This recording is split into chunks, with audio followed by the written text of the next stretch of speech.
اسرائیل دا یو مضبوط قوم و لکه څنګه چې زمونږ مسلمانان په دې زمانه کې یو مضبوط قوم دی، دغسې بني اسرائیل مضبوط قوم تیر شوی دی او ډیر زیاتو، ډیر خواره شوی. دا د یعقوب علیه السلام اولاد دی. اسرائیل د یعقوب علیه السلام لقب دی. دا هغه 12 زامنو د هغې نه الله د هغه د اولاد خور کړی دی او ډیر زیات پیغمبران بیا د دوی د اصلاح دپاره او د دوی د هدایت دپاره رب العالمین را لیږلی دي. او تورات شو، زبور شو، انجیل شو، دا غټ درې واړه کتابونه د دې خلقو د دې بني اسرائیلو د اصلاح دپاره په مختلفو زمانو کې پروردګار را لیږلی دي. دا الله احسانات په دومره و چې د حد نه وته، لکه څنګه چې په موږ د الله احسانات دي. قرآن شریف کې الله فرمایي یا بنی اسرائیل اذکروا نعمتی التي انعمت علیکم. اے بنی اسرائیل دا یعقوب علیہ السلام اولادا، زما پیرزونه یاد کې کنه، زما نعمتونه ځان تر مخکې کې چې تاسو باندې ما کوم نعمتونه او احسانات کړی دي. وانی فضلتکم علی العالمین، تاسو ما د هغې زمانې په ټول مخلوق غوره مخلوق پیدا کړی وی. لکه اوس چې زمونږ دا وایو، علما هم درته وایي چې دا ټول تاسو زمونږ د نبي علیه السلام امت په ټول مخلوق باندې غوره دي. دا دې دپاره وایي چې تاسو د الله د دې نعمت شکریه ادا کړئ. نو بني اسرائیل د خپلې زمانې چې څومره انسانانو په هغې کې غوره، او بیا نور نعمتونه هم الله ورته شماري چې داسې احسانات مې در باندې وکړل چې د فرعون نه مې خلاص کړی، داسې احسانات مې در باندې کړي دي چې من او سلوات رنجبین سیسې به مې در کولې، داسې احسانات مې در باندې کړي دي چې ستاسو دشمن فرعون مې ستاسو وړاندې هلاک کړی دی، داسې احسانات مې در باندې کړي دي چې تورات مې در کړی دی، داسې احسانات مې در کړي دي چې چینې مې د کاڼي نه راخوټ کولې دي، داسې احسانات مې کړي دي چې بیت المقدس مې در باندې آزاد کړی دی. داسې لږ نه، ډیر زیات نعمتونه دا الله تعالی په بني اسرائیلو کړی دي. لیکن څنګه چې په مونږ الله احسان کړی دی، ډیر احسانات دي په مونږ، داسې په هغوی مونږ هم تاسو ته هغه د الله نعمتونه در یادو چې شکریه ادا کړئ. دارنګې به پیغمبرانو بني اسرائیلو ته د الله هغه نعمتونه ور یادول چې دې شکریه ادا کړي. لیکن وروڼو د الله نه باغیان شو، د پیغمبرانو خبرې نه منلې. اوس خو علما لګیا دي خلکو ته نصیحت کوي، هغې ته ډایرکټ پیغمبر براته. هر قوم کې به جدا جدا پیغمبرو او هر علاقه کې به جدا جدا پیغمبرو او په هر زمانه کې به جدا پیغمبرو، په زرګاو پیغمبران په دوی کې تیر شوي دي. هغې به لګیا دوی ته به نصیحتونه کول چې سم شی سم شی ګورې، خو دوی نه سمېدل، باغیان شو. دا الله عبادت په صحیح طریقه نه کو. دا الله په مال کې چې الله به څه غوښتل هغه په صحیح طریقه نه ورکول. او ګناهونه د وزن د تول کمی، بربنډتوب، نور ګناهونه چې څومره په مختلفو علاقو کې ډاکې دای کول. نو چې انسان دې حد ته ورسیږي او کله باغی شي او د کافرانو پیښې به کولې، لکه اوس چې مونږ څنګه کوو. ګورې زه چې دې خپل امت ته ګورم، د نبي علیه السلام د امت ته او بني اسرائیلو ته ګورم، نو خبره تقریبا یو شان روانه ده. نبی کریم صلی الله علیه وسلم فرمایي وی په پخوانو قومونو کې چې کم ګناهونه تیر شوي دي او کمې غلطۍ کړي دي، وی تاسو به هم اکوئ. وی که په هغې قومونو کې چې د خپلې مور سره ښکاره بدعملي کړي، نو زما امت کې به هم داسې سړی پیدا کېږي چې د خپل مور سره به ښکاره بدعملي کوي. هغه شی روان دی. اوس موږ هم ګوره دوکې، تېره جمعه مې درته پکې پوره بیان کړی دی، ټګۍ، دروغ، مسلمان ته سپک کتل، د کافر د اغیارو جامه، د هغه شکل، د هغه لباس، هغه د عزت جامه او د عزت شکل ګڼل، د کافرو تهذیب خپل تهذیب ګڼل، او د کافرو جون ته ښه ویل، او د هغوی هغه چې کومه زندگی ده هغه زندگی ښه ګڼل، د هغې ارمان کول. ډېر خلک د هغې ارمان کوي، د عیسایانو د انګریزانو د جون ارمان کوي، دقه شی په هغوی کې. نو خدای بیا څه کوي؟ ودرېږه چې کم خلک د وخت دي او کم خلکو سره دی مینه ده او د کم خلکو تهذیب دی خوښ دی چې هم په هغې دی وواب. نو خدای یو بادشاه و بخت نصر بابلی دی د عراق د علاقې بادشاه او دی مجوسی و اور ته به عبادت کو دی په الله را مسلط کو. نو په بني اسرائیلو باندې حمله وکړه. ورځې ولا اویا زره کسان یو وخت کې مړه کړل. 70,000 کسان دا په یو ورځ مړه شو. او په کورونو کې ننوتل د زنانو حیاګانې ولا لوټ کړې. او د کومو زنانو په خېټو باندې چې اولاد و بچیو د مسلمانانو نو په جندونې ولا خېټې وسیرلې او هغه بچی ترې راوویستل او هغه په نیزو کې ورکړل اوچت پې نیولي. داسې چلې ورسره وکړو. د الله عذاب خو بیا سره سم نه دی کله چې د خدای عذاب راشي. د ښځو حیاګانې لاړې ماشومان به یې دغسې رانیول او د میندو د پلارانو په مخ کې به یې لالور. دومره ظلم بچا نه کړی لکه دغه چې وکړو چې ښځه رانیسه او خېټه سیره او بچی ترې وباسه او هغه جمدې بچی په نیزه کې منډه او هغه به رانیسه او هغه ښځه هغه دقسې پرېږده او ټوپونه به وهل په هغې کې به تې ساه وتله. حق پیغمبر دغه زمانه کې چې کم پیغمبر و حضرت دانیال علیه السلام هغه ورته ما درته نه وی چې سم شي زما خبره نه منله څنګه شوی اوس په خپل دولت په نشه په غرور کې پراته وی د خپلو بچو او د قومونو په غرور کې پراته وی او زما خبره درته اړو څه خبره نه ښکارېدله زما خبرو پورې به هم ټوقې کول لکه اوس چې څنګه د مولیانو دې خبرو پورې خلک ټوقې کوي. جنازې له چې خلک لاړ شي که ملا صاحب لږ غوندې تقریر اوږد کړي دا خلک وایي یاره ټیم خو پوره دی که وخت پوره دی. ولې د دین خبره دومره په موږ سپکه لګي. د دنیا د دین خبره یو ځای کې د دین خبره بیانېږي موږ وایو مړه د اوزګار دی یاره هر وخت دی لګیا دی خبرې کوي. ولې څه چلو شو ته څه کوې دنیا پسې منډه وې د دین خبره دومره در باندې بده لګي. دا عالم که درته خبره کوي خو د الله خبره درته کوي. که دا عالم درته خبره کوي خو د الله د رسول خبره درته کوي. که دا تبلیغ والا درته خبره کوي خو د الله او د رسول خبره درته کوي. تا ته خو پیسې خو در نه غواړي او نه در نه مشري غواړي. نو ولې په ظالمه د خدای او د رسول خبرې دې بدې شي. دقسې مثال و هغه دانیال علیه السلام وایي ما درته نه ما پورې م ټوقې کول په دغه بچو غاویره وې درته اعلان کړل که نه په دغه ښځو غاویره وې د ښځو نه درته بچي راوویستل څنګه چلې در سره وکړه په دغه مالونو کورونو غاویره وې څه چلې در سره وکړه او داسې ونه کړه یوازې په بیت المقدس ورلل دا بخت نصر بادشاه د عراقي بادشاه او جومات یې وله ټوټې ټوټې ختم یې کړ او د تورات چې څومره نسخې وې د پخوانو کتابونو اور یې ورته که هغې پکې واچول هغې وسوځو.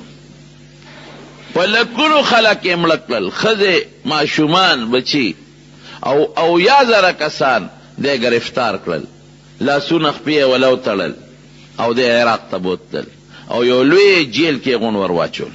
په دغه جیلیانو کې یو د دوی دا پیغمبر دی حضرت دانیال علیه السلام. بیا خو هغه پښتانه وایي اوچو سره لامده سوځي که بني اسرائیلو کې 100,000 قوم و 100,000 څلوېښت زره پکې ګناهګار و 80 زره پکې نیکان. نو الله پر حکم وکړ جبریل علیه السلام ته چې ورشه دا کلې پې واړوه هلاک یې کړه. وی الله 80 زره خو پکې لګیا دي ستا عبادت کی دی سره سوکم دی باندې مخکې واړوه په دې نورې رستو واړوه. دا ولې الله دا ولې تپوس ته الله نه کېږي خو معلومات دي دا څنګه وی دا 40 زره چې ګناه کوي دا 80 زره ځان له عبادت کې دوی منې کوي نه چې دا ګناه مه کوئ.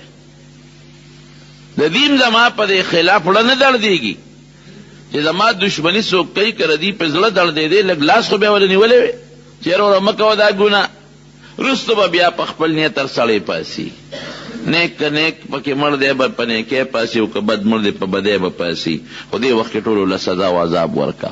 نو 100,000 کسانو کې پړی واچول اتکړی پکې واچول او عراق ته د شام نه بوتله او د شام خشته ځمکه د باغونو ډکې مکمل دا باغونه یې وله پرې کړل دین یې وله ختم کړ مشران یې وله ختم کړل او دی په جیل کې واچول او بعضې ښځې بوتلې دی ځان له وینځې کړې او بچی بوتل هغه خپل غلامان کړل. ګوره د خدای عذاب راغی. کولی چې د خدای د عذاب مقابله کیږي نه کیږي. خو چې کله قوم د الله نه باغی شو نو بیا به الله په مختلفو شکلونو عذاب راولي کنه. اوس هم ګوره یاد ساتئ رونو، مسلمان د الله نه باغی دی، رو رو بغاوت طرف ته روان دی. خدای دې خیر کی. یقین کو زه یریږم په دې چې دقسې عذاب په موږ رانشي. خلک د علماو خبرې ته غوږ نیږدي، د نیکانو خبرو ته غوږ نیږدي، د دین خبرو ته توجه بالکل نه ورکوي. نو چې دا څومره مونږ له خدای څومره نعمتونه را کړي دي. ما بكم من نعمة فمن الله، دا ټول نعمتونه په مونږ د الله دي. نو مونږ د خدای دشمنی کو نو خدای به مونږ سره څنګه مینه وکړي؟ ګنټه به ګنټه او ګړی ګړی او قدم قدم مونږ لګیا یو د الله خلاف کو. او خدای صبر کوي، خو چې کله ونیسي نو بیا نیول بل شان دي. او مونږ ته خو مثالونه وښول کنه. په دا ازاره کې درته زلزله وښوله، نږدې درته وښوله. داسې زلزله وه چې په زرګونو خلک پکې په هغه زلزله کې لړمړه شو. او غټ غټ بلډینګونه چې لوی لوی بلډینګونه هغه زمیندوز شو. یو سړي نه چا تپوس وکړو ستا سال دی؟ وی نورې خبرې پرېږده، نور دونه راته مه وایه. خو د ماسخوتن چې سملاستېدمه نو د بنګلو د نوکرانو او د کرونو روپو او د جایداد مالکو او اوس دې وخت کې دقه د خپلو جامو مالک یم نورې سم نشته، ختم. بیا درته سیلاب وښو چې د کوم ځای نه سیلاب دنیا را په مخه کړه او څومره غټ غټ بلډینګونه پکې لاړل لوش، څومره غټ غټ پلونه یې یوړل او څومره د خلکو ځمکې روانې کړې. اوسه پورې لا هغه ځمکې څوک نشي آبادولی او نه هغه پلونه تر اوسه پورې څوک آبادولی شي. اوس درته نور هم ښایي. خلک وایي ګراني شوه، چینی ګران شو، اوړه ګران شو، تیل ګران شو، ګیس ګران شو، بجلی ګرانه شو، بجلی نشته او ګیس نشته. دا د الله عذابونه دي چې په مختلفو شکلونو په موږ د پاسه راځي. په الله عذاب خو یوازې داسې نه چې څپېړه ده نو باسي، نه خو په عذابی دی که نه. ته الله خفه کې، ما چې یو سړی خفه کوي زه به څنګه خوشحاله کړم چې زما په لاس کې خوشحالي چېته هم خوشحالي ورنه کړم. ولې ترې ما خفه کې زه تا خوشحاله کړم. نو موږ د الله خفه کوو، خوشحالي خو د الله په لاس کې ده. نو موږ به الله څنګه خوشحاله کړي؟ سوال نه پیدا کېږي. ومقه حالت روان دی مکمل د حضور پاک د وینا مطابق چې کومې غلطۍ بني اسرائیلو کولې نو څنګه چې یو پاڼه د پاڼې سره برابري، پاڼه د پاڼې سره برابر، سپلی د سپلی سره برابر، وی دقسې به دا ګناهونه زما امت هم کوي. هغه دور کې اوس موږ ګیري دوکې، داکې، دروغ، ټګي، خپل مذهبي مشرانو بد ویل، د مذهب د ځایونو بد ویل، دا زموږ عادت جوړ شوی دی. او لوی سبب یې څه شی دی؟ د الله نه غفلت. الهاکم التکاثر، مال دې ډېر شي، بچي دې ډېر شي، قوم دې ډېر شي، بنګلې دې ډېرې شي، ځمکې دې ډېرې شي، د الله نه غفلت. دغه غفلت کې موږ پراته یو.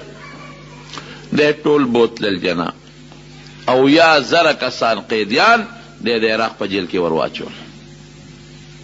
چې جیل کې واچول هغه دانیال علیه السلام دا ټول بني اسرائیل په دا جیل کې پې ګرځي، اوس په دې بارکونو ګرځي. ما درته نه وی زمام نه منله نو زم ځان سره برباد کړم او تاسو هم غرق شوې. ښځې څه شوې لاړې، لوڼه څه شوې پته هم نه لګي، بچي څه شو پته هم نه لګي، کم دولت او ځمکې وی څه شو سم پته نه لګي. نه چا د بچي پته لګي او نه چا د ښځې پته لګي او نه د خدای دې د داسې حالت نه ساتي. هغه ښځې او بچي لوڼه کافرانو سره پراته دي، دی په جیل کې پراته دي. څه پته لګي چې لور کم کافر سره ده او ښځه د کم کافر سره ده، او ښځه مړه ده او که جمدی ده، او لور جمدی ده او که مړه ده، او بچي څه شو زما هم نه منل. یاره غلطي شوې ده او به دا ورخه تېرې دي. اوس څوک وی اوس الله ته رجوع کې، لوی رب ګورې بیا معافي کوي. اوس الله ته رجوع کې، اوس وجاړی خدای پاک ته. نو په هغه جیل کې جړه شروع کړه. ګوره بیا هم خدای معاف کوي. عذاب او تکلیف چې کلم راغی او الله ته دې رجوع کړه نو الله بیا هم ګورې خوشحالېږي. په هغې خلکو عذاب راغی، رجوع یې وکړه، الله معاف کړل. مونږ باندې عذاب رو رو شقوار روان دی، دا عذاب هغه قسطونه را باندې روان دي. اوس هم وخت دی که مسلمان الله ته رجوع کړه. ممکن دا الله رحم وکړي. نو الله ته رجوع کړه، زاری وکړه، جلاګانې شروع کړې. اتفاق ته ګوره دانیال علیه السلام خو د خدای پیغمبر دی. نو د جیل چې کم حاکمانو او کم داروغه د جیلو او کم د جیل هغه پولیس والا دي، د هغوی په زړه کې د هغه لږ اعتقاد پیدا شو چې دا سړی خو ډېر ښه سړی دی. ښه سړیتوب د اخلاقو نه معلومېږي، دا خو ډېر ښه اخلاق دی. دی خو موږ سره په جیل کې هېڅ قسمه دا جیلیان خو کله چې ډوډۍ چې کمه میلو شي جګړه هم کوي که نه. هغه جیل داسې نو لکه زموږ د جیل چې A کلاس او B کلاس پکې و. هغه جیل داسې نو چې پکې دې پکې لګېدلي، پکې کم ځای و. هغه جیل داسې نو چې ډوډۍ دې پکې ورته د هوټلو نه میلاوېږي، څه معمولي غوندې دال مال او څه قصې پسې او څه نوړی ډوډۍ به پکې میلاوېدله. داسې جیلونه نو. الله ته رجوع کړه، الله ته به جړل. دعوت و تبلیغ سلسله مکمل په دا جیل کې جاری وساتله. د جیل د هغې حاکمانو په نظر کې چې دا خو نه جلسه کوي، نه جلوس کوي، نه هړتال کوي، او زمونږ خدمت کوي په جیل کې دننه، او د جیل صفائی په خپله کوي، لګیا دي ټټۍ په خپله صفا کوي. یاره دا خو ډېر نیکان خلک دی، او دا مشر چې د دانیال علیه السلام دا خو ډېر نیک سړی دی. نو د جیل داروغه او د جیل هغه مشرانو به په جیل کې لږ ډېر قدر کړو چې دا خدای ته وجړل او معافي د الله نه وغوښته. نو الله رحم راغی، ښه درېره ښه د جیل نه مباسم. نو دغې بختنصر بادشاه یو خوب ولید، ډېر خطرناک خوب یې ولید. چې خوب یې ولیده، سار راغی د خپل رعیت چې کم کاهنان او نجومیانو، زمون خو عالمان دي، هغې خو عالمان نه، خو بت پرست خلک دی، چې کم کاهنان او نجومیان دي هغې یې راغونډ کړلو. ما یو خوب لیدی دی او ډېر خطرناک خوب دی، داسې دی چې ما له خوب نه راځي، اوسه وجود نه مې خولې بیږي. ما ته د هغه خوب تعبیر بیان کړي. وی صاحب خوب راته بیان که خوب دې څنګه لیدلی دی؟ وی خوب مې میر دی، خوب نه دی یاد، خو هیبتناک مې لیدلی دی. هغې وی صاحب چې خوب ته مونږ ته بیان نه کړې نو مونږ تعبیر دسو بس، ته مونږ ته خوب بیان که نو مونږ به تعبیر وباسو، څه حصه پکې راته خیر دی بیان کا نو مونږ به تعبیر وباسو. بادشاه وی خوب مې ییر دی، ما ته به خپل خوب هم یادوی او تعبیر به مو باسې، او که درې ورځې کې دننه م راته دا خوب یاد نه کو تعبیر هم ونه سرمنده نه وباسم. ای بادشاه مونږ تا د خوب نه څه خبر یي؟ ګوره زورور خواره زمانه کې شته که نه، مونږ ستا د خوبه څه خبر یي؟ ته خوب وایي مونږ به تعبیر. وی تاسو باندې چې دا دومره پیسې زه لګوم او علم نجوم درته ښیم، او تاسو کاهانه زده کوئ، کاهنان هم کې کړئ، او سحر زده کوئ، نو تاسو خو دعوې کوئ که نه چې مونږ ته د غیب علم دی، سبا چې څه کېږي هغه مونږ درته ښایو. نو دا د غیب علم چې تاسو زده کړی دی، ما ته زما خوب بیان کړئ که نه؟ زما پیسې مه څه غر کې کړئ، په اسې سکولونه او مدرسې جوړې کړي دي. دا کاهنان ګورې اوس هم دا د غیب و دعوې ماوې کوي. د اخباراتو کې کله کله زه د اشتهارات وینم نو خندام راشي او خفم شم، د مسلمان په دې حال لاله خفګان هم راشي. وی راشئ مونږ سره میلاو شئ، انعامي بانډ نمبر یې درته ښایو. راځي که نه راځي؟ انعامي بانډ نمبر یې درته ښایو، او امتحان د کامیابۍ هغه شیزونه درته ښایو. نو زمونږ خلک ناپوهه دی که نه، لاړ شي پیسې میسې ته والي او څه چل ول ورسره وکړه. لکه که هغه ته دومره پوهه وې چې تا ته انعامي بانډ ښایي چې کم بانډ به راخېږي، نو دغه بانډ ځان له ولې نه هلي چې د کوڅې د ناستې نه خلاص شي؟ هغه به فوټپات د پاسه غریب ناست دی، پېښور کې ځان له رکوټې دوکانګۍ نیولی دی او ټولو چینم راکاږي، نو ځان په غم اخته دی، پیسو ته د بل جیب ته سترګې نیولې دي، نو خو دغه بانډ نمبر دې ځان له معلوم کړي او روزي کروڑونو روپۍ به روزي غم نه به خلاص شي. او چې تا ته ستا بچې پاس کولی شي نو خپل دې پاس کړي چې د پلوین او کریبې کې غم نه به خلاص شي. یو ځل پېښور کې روان وم د بالا حصار سره، هلته دا جادوګران دا دغه ناست دي، دا مرغو مرغو والا دا کتابونو متابونو. زما یو مریض ته پوست له تلم، تېز وم خیال مې نو زما دې پیسې ته یې ګوتې واچولې، ایله کار یې غورځولی به و. خدای دا سم چې مې وکتلو دا خدای والي دا څښا نسواري دی او دا زیل غاښونه یې نیولي دي او لاندې ناست او مرغۍ مرغۍ ورته ناستې دي. ما ویل خدای ظالم اوس په دې فوټپات را غورځولی وم، خیر دی. وی دلته راشه چې قسمت ته لټیک کړم. الله اکبر. ما یې زما قسمت الحمدلله ډېر مزېدار دی او ډېر زه د خدای نه په خپل قسمت خوشحال یم. خپل ټیک که چې د دې ناستې نه خلاص شي دی مرغون اخلاص چې ته د کور د خدای عبادت وکړو چې د بالغ ته ډډه وې په پوزه کې د خړ پوزه کې د پاسه زه بابا وایي مونږ څه پته وه دقه زمونږ د خلکو کار دی څوک به هغلته اخبار کې وایي ګارنټي کې سات ګارنټۍ سره بچې ورکو ګارنټۍ سره زوی ورکو الله اکبر ګارنټۍ زویه ګارنټي تا سره خدای فیصله ده یهب لمن یشاء اناسا ولمن یشاء الذکور چاله لونه ورکوي چاله زامن او یزوجهم ذکرانا و اناسا چاله هلکان جنکې دواړه ورکوي ویجعل من یشاء عقیما خدای وي زه څوک شڼ جوړوم نو چې خدای څوک د چا د شڼتوب فیصله کړي دا ګارنټۍ والا زوی ورکولی شي خدای چې د چا د لونو فیصله کړي دا ګارنټۍ والا به له زامن ورکي نو موږ دومره ناپوهه یو د غیب و دعوی به خلک کوي موږ به زر ورځو نه ګورې پام کوه او دله پوهه ده که نه د ډېر لوی علم کړی د غیب او علم چا سره دی قل لا یعلم الغیب الا هو قرآن یو آیت نه دی په سوونو آیتونو کې دی چې د غیب او علم صرف الله دی نبی کریم صلی الله علیه وسلم یو ځل ملاستو یو ماشومې تنبل و چې تنبل یې و نو په هغه تنبل کې یو ټکې ده ووایي چې وفینا نبی یعلم ما فی غدی وی مونږ کې داسې پیغمبر دی چې د سبا علم ورسره دی مونږ کې داسې پیغمبر دی چې د سبا علم ورسره دی حضور پاک وی دا ټکې مه وایه مخکې چې د نورې کومې غزلې وې هغه وایه دا به پکې نه وی نور شعرونه وایه د غیب و علم چا سره دی الله سره بنده سره نشته نو اوس هغه ورته وی چې تاسو خو په ما یونستی کالجونه جوړ کړي دي او تاسو دعوی کوي چې د کهانت زده کوم او دا ساحران جوړ شو او تاسو جادوګران جوړ شوئ نو تاسو دعوی خو کوي چې مونږ ته د غیب و علم دی که نو زما خوب معلوم کې که نه چا به ماله به خوب هم معلومه وی او د خوب تعبیر به معلومه وی او که معلوم نه که درې ورځې الټیمیټم نو درې ورځې دننه کې سرمنده نه وباسم نو جومیانو لاسونه رپېدل چې دا څه پیغام واورېدو مونږ د خوب نه څه خبر یو چې د څه خوب لیدلی دی او بادشاه نه خوب یې دی کې خبره خوره شوه دا خبرې ډېرې زر خورېږي زمونږ د غریبانانو دا قصې چې وي دا دومره نه خورېږي او د بادشاهانو چې مسلې پیښې شي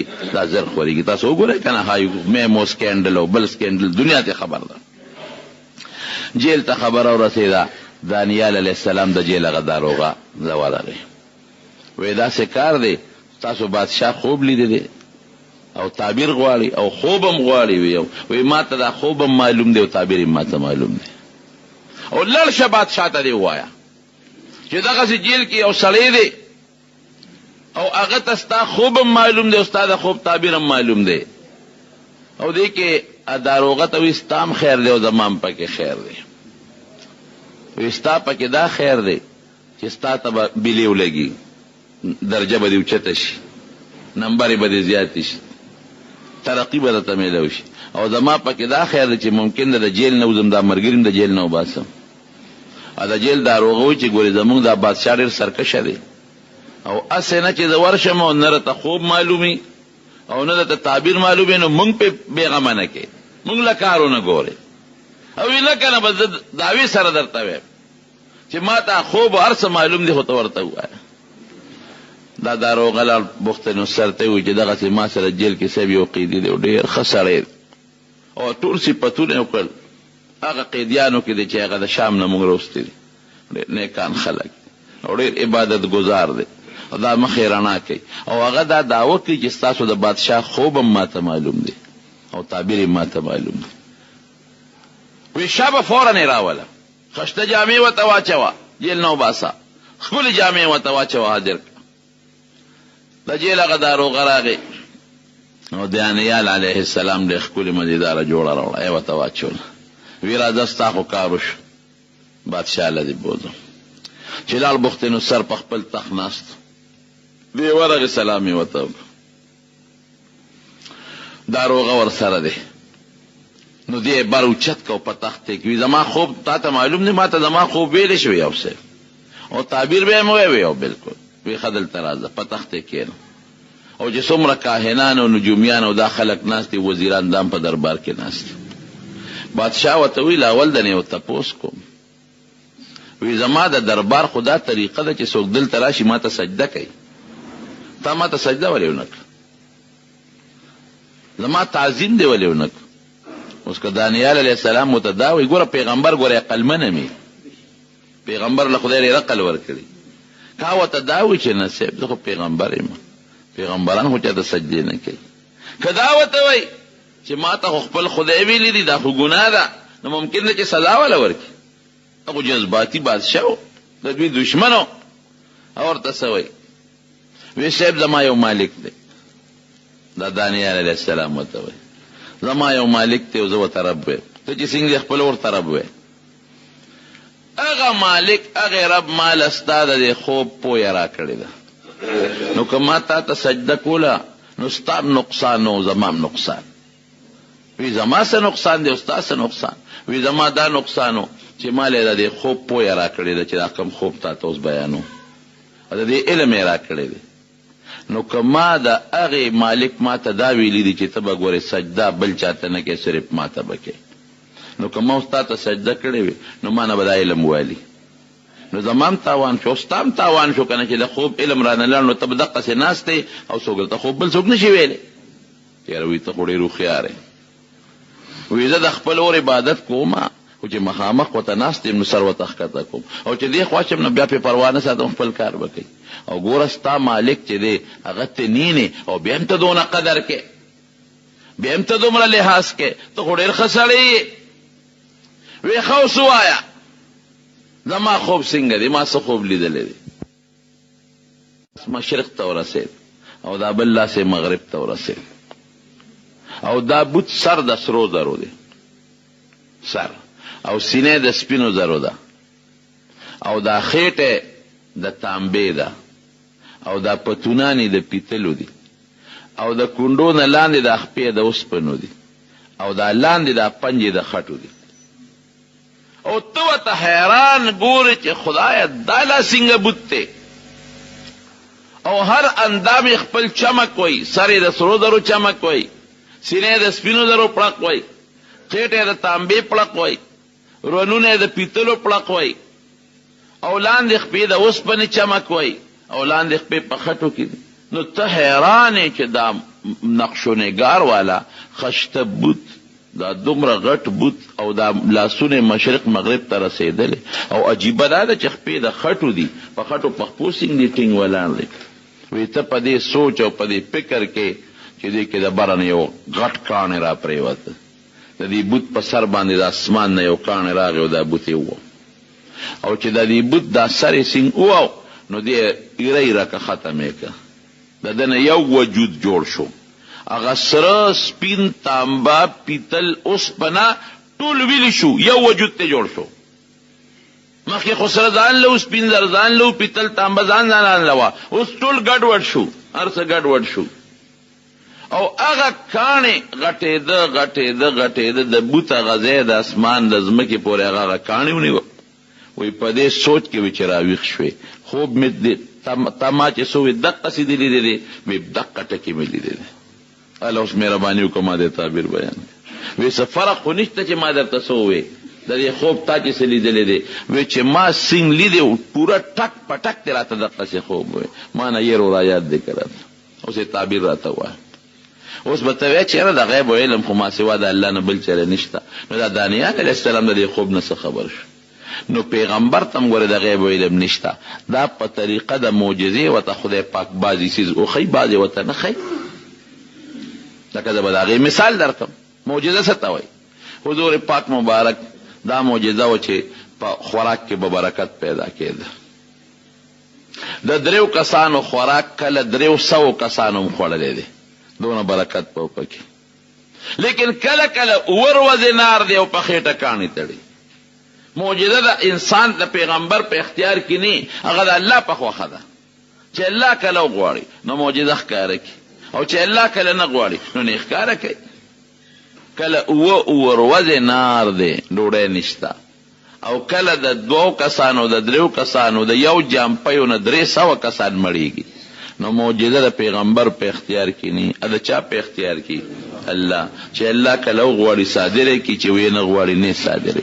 او علم د عالم په خپل اختیار کې، لکه مثلا زما د سیکلو د پنچر د جوړولو علم دی، نو د شپې هم پنچر لګولی شم او د ورځې هم لګولی شم او سار هم لګولی شم او ماښام هم لګولی شم. هغه زما چې تر څو مې لاس ټیکي نو دا علم زما شته. نو دا پیغمبر که دا خبر ورکه نو دا د معجزې په بنیاد، پیغمبر له خو معجزې الله ورته زړه کې واچول، هغه خبرې ورکه، دا معجزه ده.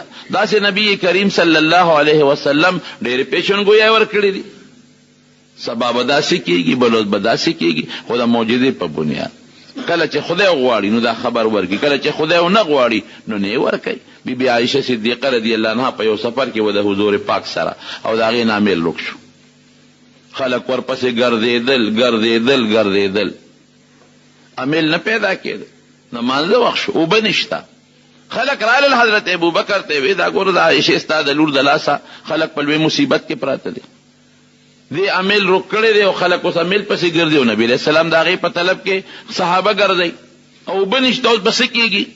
نو ابوبکر راغی، عایشه صدیقه به دې ځای کې واله او نبي علیہ السلام د هغې په پتون سر ایښی ودو او وی زه لقېدی نه شم کلقم، خو نبي علیہ السلام راویښېږي. وی تا ستا د لاسه خلک ایثار دی، اوبه نشته. نو بیا خو خدای د تیمم آیت نازل کړ چې اوبه نی تیمم به وهې، لیکن امیل پسې ګرځېدل، امیل نشته. چې اوښې پاس او د اوښ لاندې امیل پروت، نبی علیہ السلام ته پته نه لګېده چې د اوښ لاندې امیل پروت دی، خلک ورپسې ګرځئ. ولې؟ دغې وخت کې خدای پاک ورته دا علم ورنکړه، بل وخت کې وله خدای دا علم ورکوي. نو کله چې وغواړي الله نبی علیہ السلام ته لکونو اربونو سیزونو علمونه ورکړي د مستقبل د رستو زمانې، خدا د معجزې په بنیاد. معجزه د الله په اختیار کې چې وغواړي خبر ورکړي، چې ونه غواړي نو خبر نه ورکوي. او که د غیب علم نو بیا خو په هر څه به خبردار و، هر وخت کې به خبردار و. نو دانیال علیه السلام چې ورته کله دا خوب بیان که، بادشاه بخت نصر پوه شو، خو دا خو واقعي پوه سړی دی، زما خوب وی شا به تعبیر یې راته ووایه. وی دا تا چې کوم بوت ولیده دا د دنیا قومونه دي، د بوت په شکل تا ته خدای پاک وښود. دا سر د سرو زرو سر چې تا د بوت ولید دا ستا عراقي قوم دی. په هغه زمانه کې د عراق قوم ډېر متمدن و، دا ستا قوم دی. او نن په ټوله دنیا کې ستا د سر حیثیت دی، ستا قوم د سر حیثیت دی، لکه امریکا چې نن د سر حیثیت لري، سپر طاقت یې ته. بیا ورپسې دا سینه چې دا بل قوم دی، دا ستا نه لاندې، ستا نه پس به د دې قوم حکومت په دې ټوله دنیا راځي. دا به څوکي، دا به ترکیانې، دا هغوی دغه شکلونه دي. ورپسې لاندې بیا تانبه ده، دا د سرو خلقو د سور قوم نشان دی. دې نه پس بر هغه خلق سپر طاقت جوړېږي، د هغې بادشاهي به راځي. او بیا لاندې پتونان د پیتلو دي، زیړ قوم چې کم مخونه زیړ دي په دنیا کې، د هغې حکومت به راځي، ابه سپر طاقت دي. او بیا لاندې د خپې تورې دي، د تورو خلکو لکه د نایجیریا والا، د سودان والا، حبشې والا، د دې خلکو دا به سپر طاقت دي، د هغې بادشاهي به راځي. او لاندې دا چې کومې پنجې د خټو دي، نو بیا به اخره کې د ښځو حکومت راځي، ښځه به بادشاهي او کمزوري حکومت به وي، هغې ته اشارت دی. او چې دا کم کاڼې په سر را پرېوته او دا قومونه او طاقتونه یې دړې وړې کړل، دا د آخرې زمانې د پیغمبر مثال دی. دا ټول قومونه او طاقتونه به یو شان کې راغونډ کړي، هغې کې به بیا د تور او سپین تمیز نه. اوس خو ته وایې زما قوم سور قوم دی، د دې بادشاهي ده. د امریکا کې یو زمانه کې همدغسې وه، د تور او د سپینو منځ کې جنګ و، سپینو به وی مونږ غوره او تورو به یې مونږ غوره. اوس هم د قومیت په بنیاد یو قوم وي زما قوم او بل وي زما قوم. دا قومیت صرف د معرفت دپاره دی. نو نبی علیہ السلام مبارک مثال د کاڼي دی چې راشي د دنیا دا ټول قومونه او دا تهذیبونه دا به ختم کی، دا به یو شان شي. او د دې بت په ځای به د نبی علیہ السلام دا سلطنت او د هغوی حکومت او د هغوی خلافت او دور دنیا به ډکه کړي. دا یې د خوب مثال همدقسې وشو. نبی کریم صلی الله علیه وسلم چې خدای پاک دنیا ته راولېږه، نو ټول قومیت او د قوم فخرونه دی ختم کړل. اعلان یې وکړه د عرفات په میدان کې، وی خبردار ای خلکا، وی د قومیت او د مال دولت په بنیاد لویي دا نن زما د خپو لاندې پرته ده. کہ فضیلت حاصل تے انسان تنو پا تقوی پا پرہیزگاری حاصل. لا فخر لعربی لا فضل لعربی على عجمی ولا لعجمی على عربی ولا لأبيض على أسود ولا لأسود على أبيض إلا بالتقوى.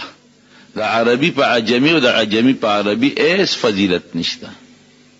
دا تور پا سپین و دا سپین پا تور ایس فضیلت نشتا کہ فضیلت و بہتری دا پا تقوی دا چه سوک دا اللہ نا زیاد پریس که یریگی و پا دا پزلے کے تقوی پرتا دا ادا خدای پنیز دلوی درجے خاون دے بلال حبشی دے ولی نی تک تور دے درانگ تور. او دا نبی کریم صلی اللہ علیہ وسلم فرمائی ویچے کلم ز جنت تا تلیما کل ما لفظ دے گوری پا حدیث کی نو ما بلال استا دا پیزار قدم تخپل زار نمخ کے اور ایدلے دے گردی پزمکا او دا پیزار قدمی دا نبی علیہ السلام نمخ کے روان دی. نو دا مونگ دا طالبان دل تا سوال کئی وی دی خو خادم دے خادم خروس تو روانی دا نبی علیہ السلام نم دے مخ کے شوچی آوازی مخ کے دا پیزار اور ایدلے کی گی وینا خادمان دو قسمی یو اغی چی اغا دا بادشاہ نمخ کے روانی لار ورطا برابر میدان ورطا سپا کئی دا اغا خادم دے. نو خدای سونا بہتری والا ورکلا دا حضور پاک مؤذن او بانگویون کے او یو دل وطا نبی علیہ السلام فرمائی مسکی و خندل بے اوسا خوش طبی بے کولا صحابہ سر خوش طبیعتے کردی وی بلال استارا جنت خزمالی دے را دے سیب سنگ دیلی دے دا یو جنت کے روانو یو علا محلو دا محل پخوا کی یو خشتا ولاوا او پاگی یو خز یو دس مخینزا نو چی پا مخ بے اوبوا چولے نو آغا با اوبابت واپس دا سی پریوتے لکا دا ملغلر چی لاندے غرزے گی. نو ما دا جبریل علیہ السلام نا تپوسو کچی دا محل دا چا دے او دا خز سوکتا نو آغا جبریل علیہ السلام پخپلت تپوسو کا نو ما دا غینا تپوسو کچی دا محل دا چا دے او تسو کے وی داستا یا امتی دی بلال ابن رباح حضرت بلال دا آغا محل او تسو کے ویزوم داغا پہ انتظار شپیر ودی تیروم اڑوم رالو داغا رنگی حضرت عمر فاروق رضی اللہ عنہ محلم لی دلے دی اگا تیمیستا محل مم لی دلے دی او ازلمی شو عمر چستا دی محل تورنن اوزم خوی بیاستا غیرت را مخی تریر غیرتی اسینا قصد لدرنش حضرت عمر اجرل ابکا غارو یا رسول اللہ زو پتا غیرت کو چی تورننو تیوی خود اما دا پارا بدا دیر بی فخر و برکت.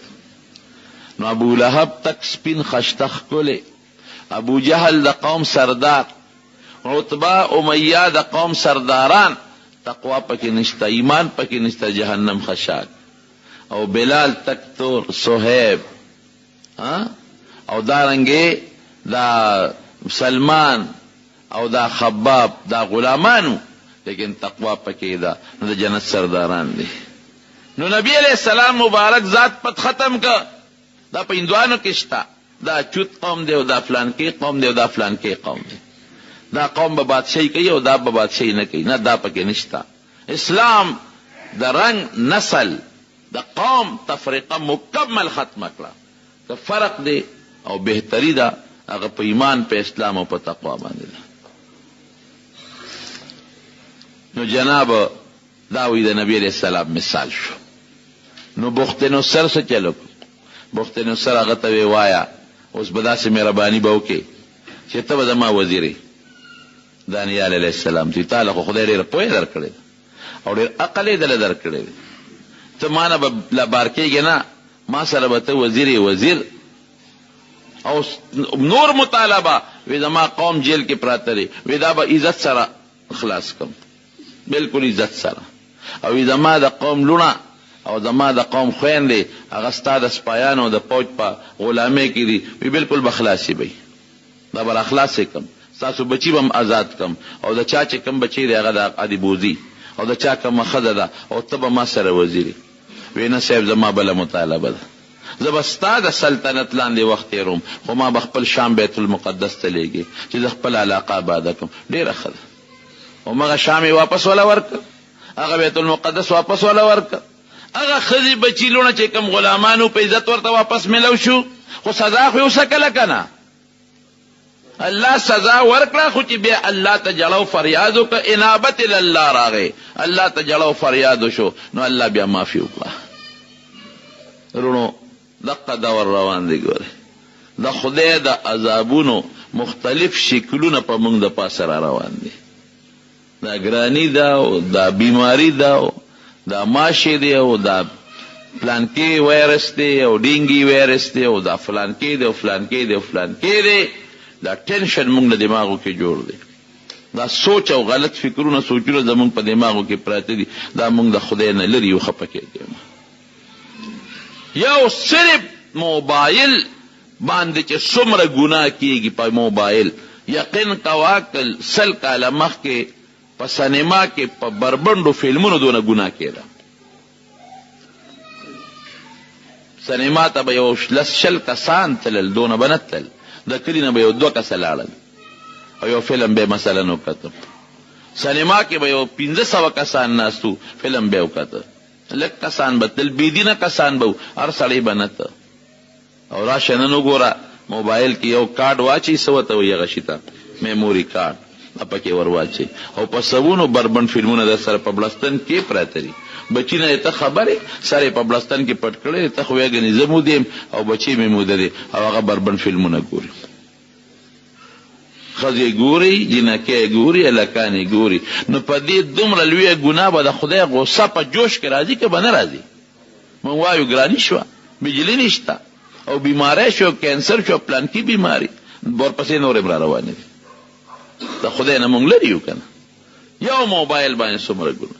یو کمپیوټر مهرباني وکړه د بچو د کمپیوټر هغه څیزونه وګوره چې کوم کې هغه څه ورته وایي محفوظ کوي څه ورته وایي شی فولډر وګوره چې هغې کې هغه څه محفوظ کړي دي څه پې ګوري. زما بچي انټرنیټ لګولی دی او زما بچی انټرنیټ لګولې دی او په هغې باندې د پلانکۍ یونیورسټۍ کتابونه ګوري سټډي کوي. او زما بچی انټرنیټ لګولې دی او د پلانکۍ کالج او د پلانکي د دنیا پې ګوري او نوې تجربات پې کوي. تجربې مجربې نشته دننه ځان خبر کا څه پې ګوري. مونږ ته خلک الوی که نه مونږ خبرېږو مولیان هر څه نه خبرېږي. دننه وګوره چې ستا بچي په کمپیوټر څه ګوري.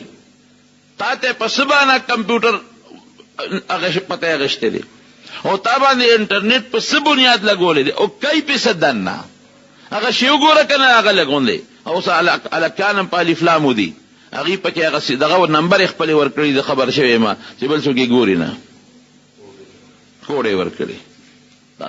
دا د جړا مقام دی. ای د پیغمبر امتیه ای د ښکلي پیغمبر امتیه ای د لوی الله د ښکلي خدای خشته بنده په کوم طرف روانه. د خدای باغی شوی د پیغمبر باغی شوی د قرآن باغی شوی.